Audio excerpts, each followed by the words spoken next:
कानपुर के चर्चित इत्र कारोबारी पीयूष जैन के ठिकानों से कैश की बरामदगी से अफसरों का माथा ठनका हुआ है।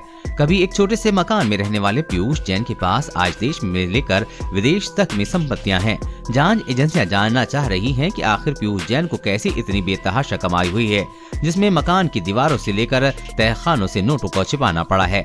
दरअसल पीयूष जैन पर कानून का फंदा कस चुका है।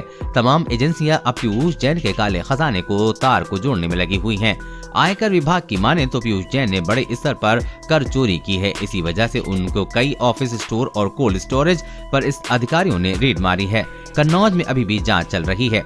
पीयूष जैन के ठिकानों से 200 करोड़ रुपए बरामद हुए हैं। पीयूष जैन के घर से जो इतनी बड़ी रकम बरामद हुई है उसका क्या होगा, या फिर पीयूष जैन को टैक्स चोरी के मामले में और रुपए चुकाने होंगे। जानकारी के मुताबिक पीयूष जैन के ठिकानों से नकद 200 करोड़ रुपए और 23 किलो सोना बरामद हुआ है। नोटों के बंडल को देखकर लोगों के होश उड़ गए हैं। आखिर कोई इतनी बड़ी रकम घर में कैसे रख सकता है। पीयूष जैन पर अभी जीएसटी की धारा 132A लगाई गई है, लेकिन इसके साथ ही आयकर विभाग और प्रवर्तन निदेशालय का भी शिकंजा कसने वाला है।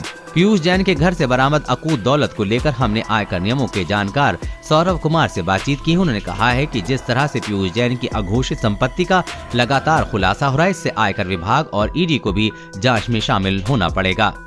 सौरभ कुमार ने बताया है कि फिलहाल पीयूष जैन के घर से जो 200 करोड़ रुपए बरामद हुए हैं, इससे जांच का दायरा बढ़ गया है। उन्होंने बताया कि पीयूष जैन के पास आय से बहुत ज्यादा संपत्ति है जो टैक्स चोरी के दायरे में आता है। इसलिए आने वाले दिनों में आयकर विभाग की जांच तेज हो सकती है।